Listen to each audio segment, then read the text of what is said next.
Hello everyone, I'm Alexandra Sokolova from Mersin, and today I'm visiting our happy homeowners Elena and Nikolai, who are welcoming us with pies. Here in Mersin, in the Dizge district, they have a wonderful 2+1 apartment. They're looking for good neighbors.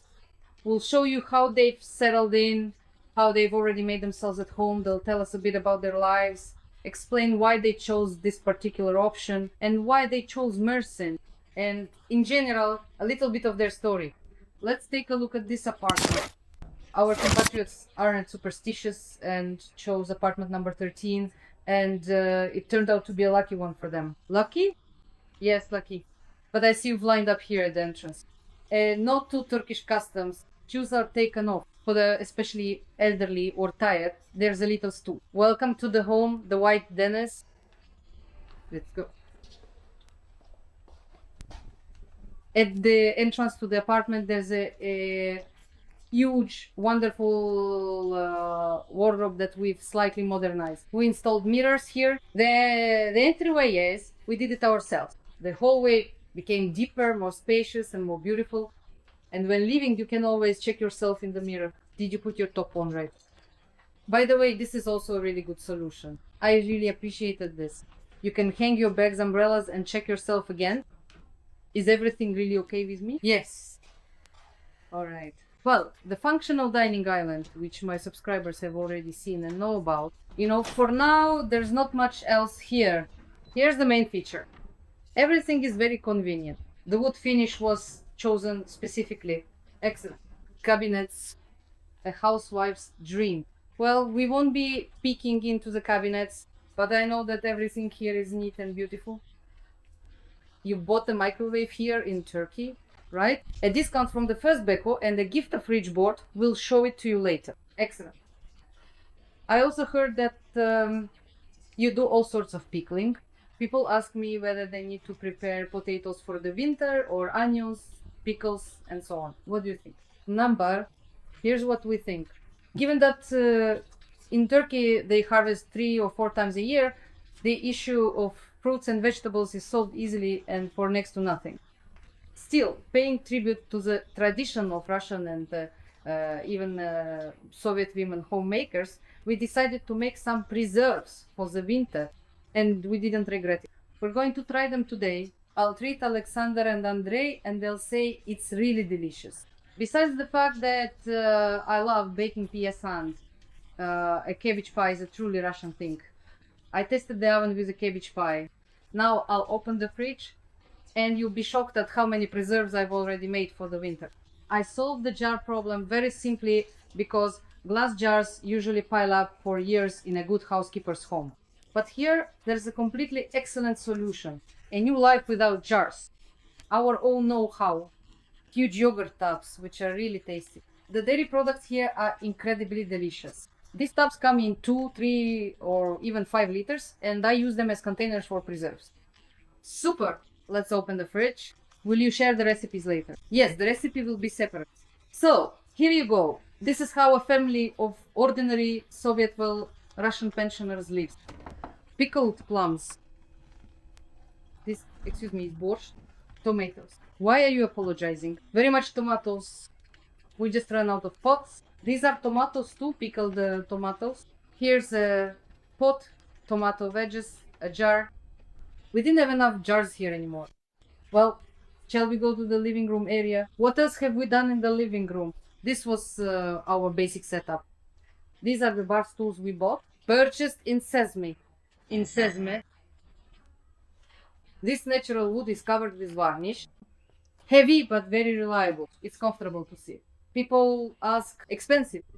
Expensive but impressive. Yes, each one is 100 lira each. Wow. This is a very beautifully made case you have. Cover made of natural bamboo. Very convenient. Firstly, it's it's an original design solution, and secondly, the water doesn't bloom from bright light and stays fresh longer, although we drink it quickly. But it doesn't matter. Great. Large sofa? Yes, a big sofa. It moves apart, doesn't it? The sofa extends from both sides. So you can make a huge square for 5 people. So you can have guests over. You can have guests even though we also have a special guest room, but you can still have guests here. All right, wonderful. Let's see. All this beautiful furniture was bought at the Bellona brand showroom. That's really wonderful. Very beautiful. Did you bring this? Yes, we brought it. This is all a throwback to the 80s. We like this kind of style a little bit. A light retro feel, so perfect. All right, let's take a look. Here we have a glazed terrace, and you've set it up as like a dining room, right? A dining room. Or sit and drink a cup of coffee or tea and look at the orange orchards. Show me what kind it is. The view is wonderful. On one side there is the sea, here is a garden, and on the opposite side there are mountains. Yeah. Great. And here is the stroller. You can hide from each other behind the curtain. To be alone, cheerful and lively. Here is such a truly beautiful, wonderfully festive living room indeed. So what now? Let's move on. Let's go further and look at the room. Don't show anything else behind me. What else was done? What was done additionally?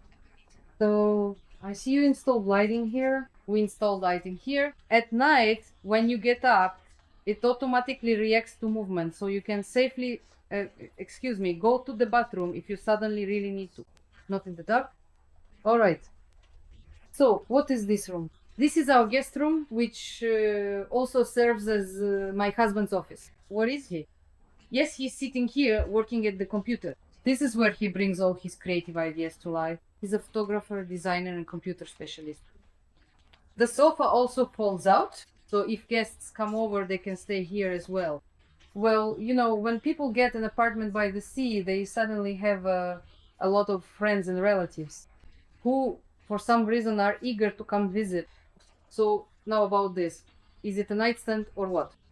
A table, right? There's a certain story behind it. We've already mentioned that we love this light retro style. We went into a vintage shop, an antique store, and saw this former television stand from the 60s. This little hole here shows that there used to be another cover here. There it is. Ours is right there. You put it on top of the spindle and it would spin like this. The television used to stand here and there were the wires. But we figured that a modern television doesn't need all these extras, so we decided to turn it into a utility cabinet for the master of the house. Yeah, we bought it here, bargained it down to 150 lira. We'll cover it with stain, varnish it, restore it, and it'll be great. Let's open the door. All the household stuff is here. Every man should have a little corner like this to keep everything. Yeah, here there will either be a sewing machine or maybe a wall lamp. It's still being decided after the restoration. Let's go out onto the terrace, the utility terrace. But it's so huge that it's both a utility area and a place to relax and unwind. You can sit here, have some tea, coffee, beer, and so on. This is a rock garden. My husband is into this. He collects unusual stones and creates arrangements. Again, there's a gorgeous view of the sea. It's nice to sit here. Fresh air, it's quiet.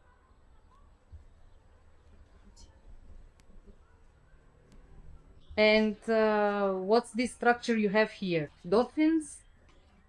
Yes, this is kind of one of our family's special features and know-how. Not hands. On the other hand, we don't have enough hands. There you go. Skilled workers are in demand here and very expensive. That's why my husband does everything himself. So we came up with this thing, all of these, what do you even call them? The mechanisms from the climate control look really unpleasant and rust from the dampness. Dust, rain, we decided to cover them somehow. Hanging a curtain would look too rustic, so we came up with this screen lifting system. We fixed it so it doesn't rattle, and until April we don't need the climate control. That's it. That's why it's closed. Neither rain, nor cold, nor rust, nor any obstacles. And it looks nice. In the spring, the screws are unscrewed. When it gets hot, this thing is lifted up and the climate control is turned on and they work doing their job and it's the same here. On this side too, there's a utility corner with a washing machine. The water heating tank is exposed to various temperatures, moisture and dust. To prevent this, I came up with and implemented this system. Kolya, how do we do this? You can't do this without Kolya. It's just not possible without Kolya. Kolya, help out! Take it off. How do you take it off? Take it off. It won't come off. That's all. So just look, nothing will work without Kolya. Of course. The main thing is I come up with the ideas. He makes them happen. So raise the flag, lower the flag. The pants are transforming. The pants are turning into something elegant and light. This is a laundry basket, also very convenient. Now the system is lowering. Here, these kinds of hooks have been designed onto which these little hooks are attached. Just a second. This is made solely so that when the wind blows, Kolya, once again, can't do it without you. That's it. The wind and rain are coming. This little thing keeps the bottom from banging against the machine. Everything is secured and no dampness or dust gets in. That's how it goes up. Are you going to live here permanently? Yes, we'll be living here permanently. Once a year, we'll go to Moscow to check on our Moscow apartment and collect our big pension, which we'll live on in Turkey. Will it be enough? It will be enough. 2 pensions will be enough. There will even be some left over. How long have you already lived here? We've lived here. Well, we arrived a month and a half ago. We spent 2 weeks looking around, talking to different agents, checking out the area and neighborhoods, getting used to things. Then we went to Northern Cyprus. We have a very rich history of traveling. We had an apartment there that we bought 5 years ago. But since life there became very expensive and the island closed off, we decided to sell it and move to Turkey. We really like the Mersin area. Why Mersin? Why? Mersin, right now, let's say most Russian-speaking people go to Antalya, Alanya, Mahmutlar, and so on. First of all, prices have gone up a lot. For us, as retirees, it's impossible to afford a 1-bedroom apartment there. Costs about twice as much as the 2-bedroom we bought here. And on top of that, honestly, there's this lingering feeling of the former Soviet Union. And the nicest thing, come on in.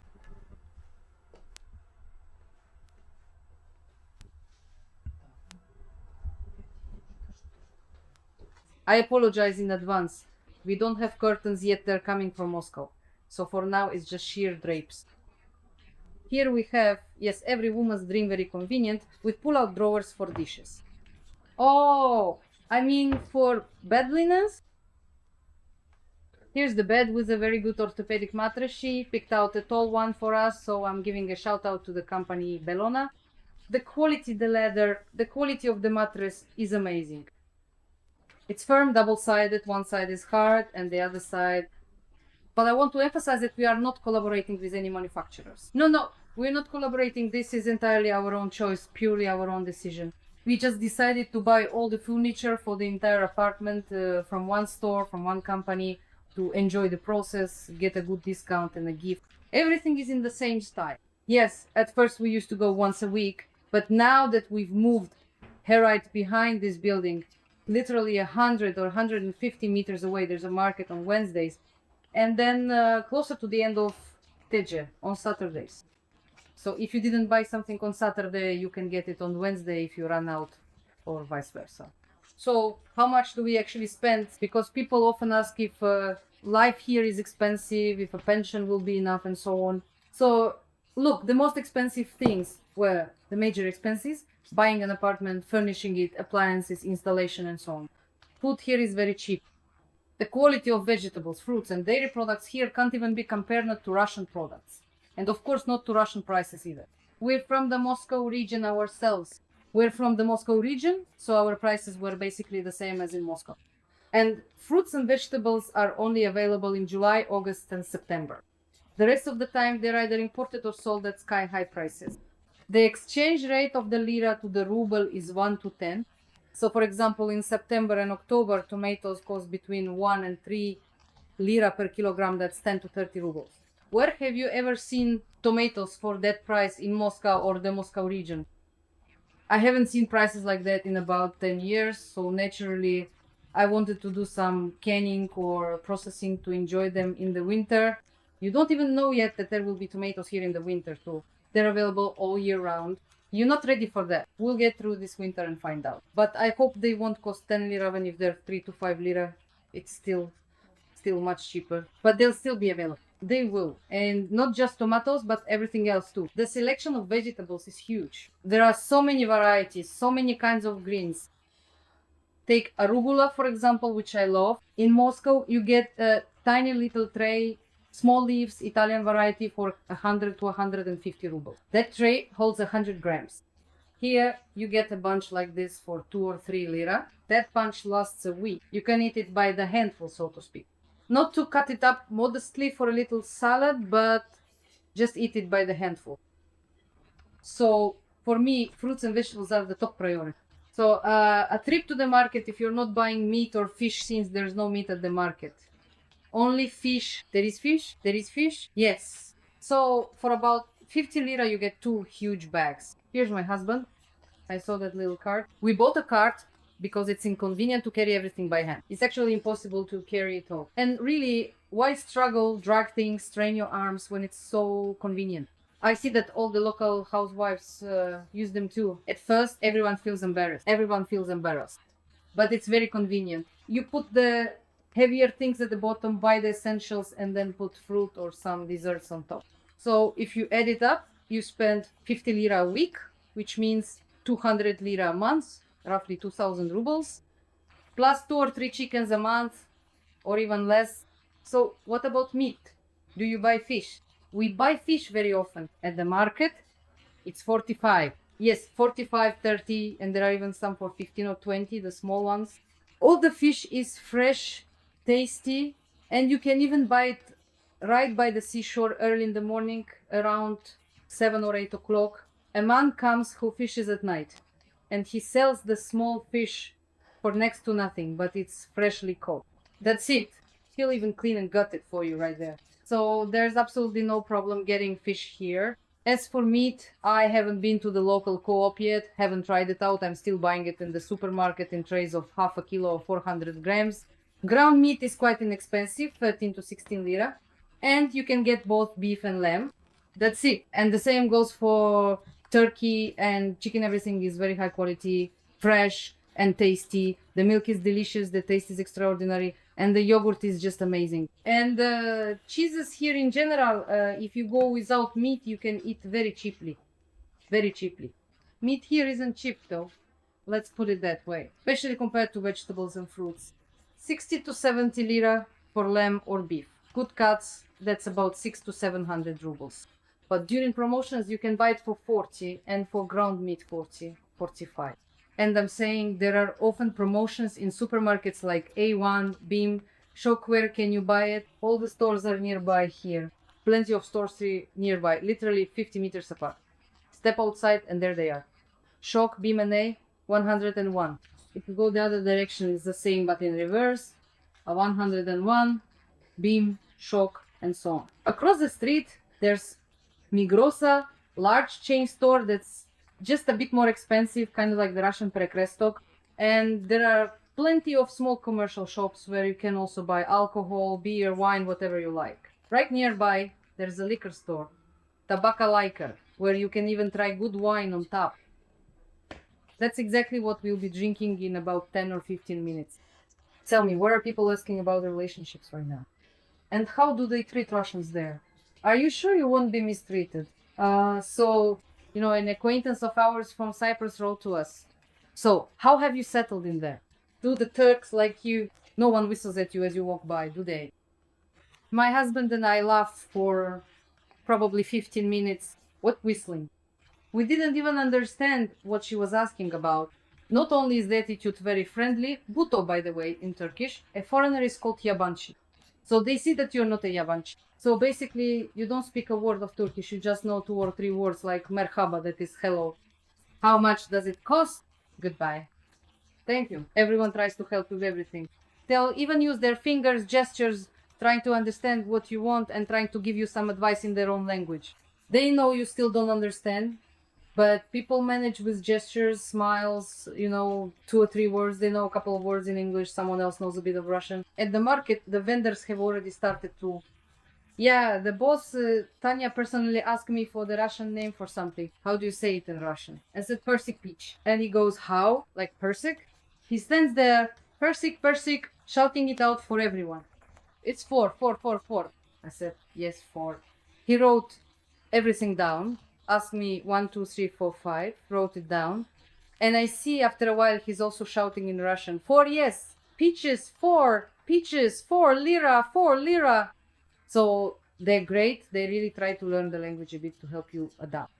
There's absolutely no negativity, no contempt. No one has ever insulted me here, grabbed me, or humiliated me in any way. I can even say that you can walk around late into the evening without any worries at all. So it's not scary at all, even though people try to scare you saying there are Kurds here, Syrians there. For example, in a month and a half of living here, we haven't seen a single one. Maybe they're hiding somewhere in the bushes from us, but we haven't seen a single Syrian or refugee. Yes, there is a neighborhood here where the local Turkish Roma live, but they're peaceful people. It's a small group. They weave baskets, sell them, and that's how they make a living. Yes, they live as a not very tidy community like all Roma, but they're law-abiding. And the Turkish police keep a close eye on them. No one is afraid of them. Well, people try to stay neutral towards them. We don't bother you, and you don't bother us. That's the kind of coexistence it is. Tell us about the sea. I know you are avid swimmers. We are avid swimmers. We usually go twice. Early in the morning, we wake up at 7:30, have a quick breakfast, and rush to swim in the early morning. Just 1 second. And here is another kind of cheese. And then we rush off to swim. When there aren't big waves, we also go for an evening swim. But today and yesterday, it was very stormy. We didn't risk it. Otherwise, we also swim in the evening and during the day. Yes, it's a bit too hot for us during the day.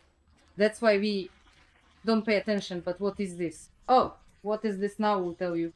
These are delicacies you will never find in Turkey. They were brought especially to treat our favorite realtors, our new friends and comrades. This is smoked pork brisket. Yum, yum, yum. Now there will be homemade salad. Wow, made with our own hands. You came at just the right time, no doubt about it. So I make the salad myself, just like everything else, all the preserves, and I have my own mini smokehouse. I also smoke all kinds of meat and fish products. You're like Cinderella. No, I'm not Cinderella. I just really love to cook, and I love it when people enjoy the food and like it. And they praise me, praise me, praise me, praise me. About the sea. Let's continue about the sea. The sea is warm. When we arrived at the end of August, in September, the sea was probably 27, maybe even up to 28 degrees. The sea is very warm. I think it's even warmer there than in Cyprus. Right now, the sea is about 25 degrees. But it's already October, guys. Tell me, please, this pie right here, yes? It's like a symbolic result of your achievement. That is, you made it. I know how much effort, money, nerves, and health it cost you. So your journey wasn't like everyone else's. It wasn't like everyone else's. It was special. I'll tell you about our journey. Briefly, just briefly, I'd like to mention briefly. So, first of all, stepping a bit aside from the topic, or rather, continuing our topic, I want to express my immense gratitude to this company, especially to Alexandra Sokolova and her husband, the main assistant and head of this firm, to the translator Albina, and to the other people who helped us so much, because our story was complicated and difficult. Winding. We called it Operation Barbarossa, and we managed to get through it successfully in a month and a half. We needed to get from Moscow to northern Cyprus. There, we had a small apartment that we decided to sell. And it got stuck in the sense that it couldn't be sold. There were no buyers. The island was closed due to COVID and so on and so forth. So the plan was to spend 15 days in Turkey. And in order not to just sit around doing nothing, staring at the sun or swimming in the sea for no reason, we decided to look around and choose some real estate. We talked to different agencies, to different people. Everyone works well, interestingly, and in their own way. Everyone has their own, so to speak, set of portfolios, features, and so on and so forth. But we chose this company also because 6 months ago I found it on the internet, watched their videos, listened to Alexandra's reports, we exchanged messages, talked on the phone, had a conversation, and I decided that she would be one of the first candidates we would turn to when we came to Turkey. In short, when we arrived here, we rented an apartment for 2 weeks to stay in Turkey before our trip to Cyprus. We searched, looked around, and considered different neighborhoods and various options. Initially, our plan and budget were for a one-bedroom apartment because there are two of us. We are young retirees, we just retired, and it feels like life is only just beginning. Life is only just beginning. We decided that life doesn't start at 40 like in the movie. No, life really begins after retirement. A truly full, vibrant, happy, and healthy life. And you should spend it by the sea, in the sun, with good fruit, cheerful friends, and in a nice new apartment. A little with the old. A little with the old. In parentheses. Do you hear the voice off screen? Why do you say old? He's still young. Well, because it's not needed. Why keep it if you already have one? There's already a shelving unit with Crimea, and everything else. In short, 15 years. Oh, sorry, 15, right? Exactly years. 15 days flew by like a single moment.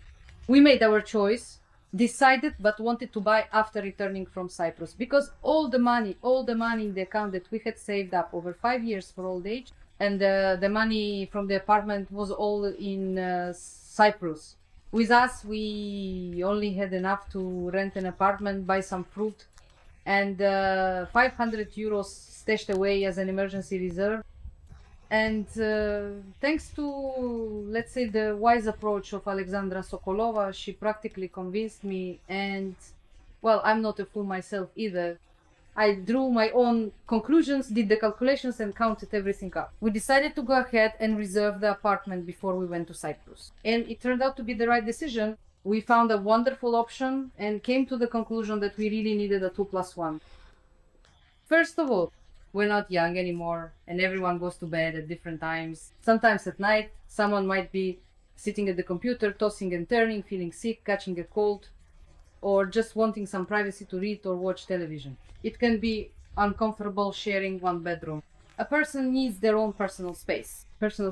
On top of that, this room was also intended to serve as a guest room. If relatives, friends, or acquaintances suddenly come to visit, there will always be a place to put them. Not in a walk-through room, not in the living room.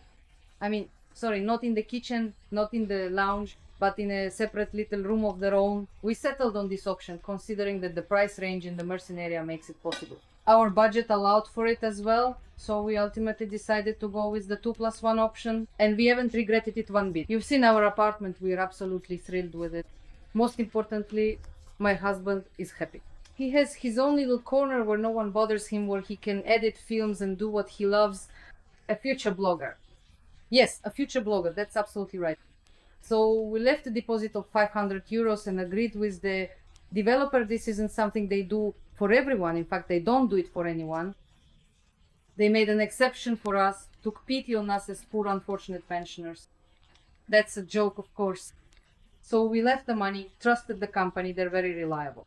We decided that we wouldn't look for anything else anymore. We looked at everything and then went to Cyprus. It wasn't that easy to get to Cyprus either. We had some help.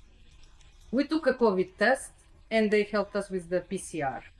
Yes, we traveled to Tasuku to catch the ferry and cross the strait between Turkey and Cyprus on a high-speed ferry. We finally made it to Cyprus. In a week, we closed the deal there, packed our things, said goodbye to our old apartment, the sea, our friends and acquaintances, and collected the money. We barely scraped the money together, with significant losses on the exchange rate, by the way, because it's really tough in Cyprus right now. There it's British pounds, but here it's euros and dollars. So when converting, we were told not to bring pounds. We had to sacrifice certain amounts during the conversion. Well, what's done is done. Tell us, how did you arrive? How much stuff did you have? Oh, we only packed the bare essentials. So we settled in over 5 years. We had 9 boxes, plus a sun umbrella and 2 more large bags, a cardboard picture without a small dog, that's for sure. Somehow we got on the ferry there and went back on another ferry, which goes all night from Famagusta to Mersin. The guys met us here. They even ordered a truck for us, ordered a truck and brought us to a rented apartment where we spent 2 days recovering. We were just physically recovering because we were losing our minds. And for a whole day, there was a hum in our heads, the hum of the engines from that stinky ferry. And then we started getting things in order, settling in. It took us 2 weeks to get all of this done. And finally, we moved in. The results speak. Today, we're having a housewarming party. Guys, sorry, we want to have a drink and a bite. All the best. Goodbye.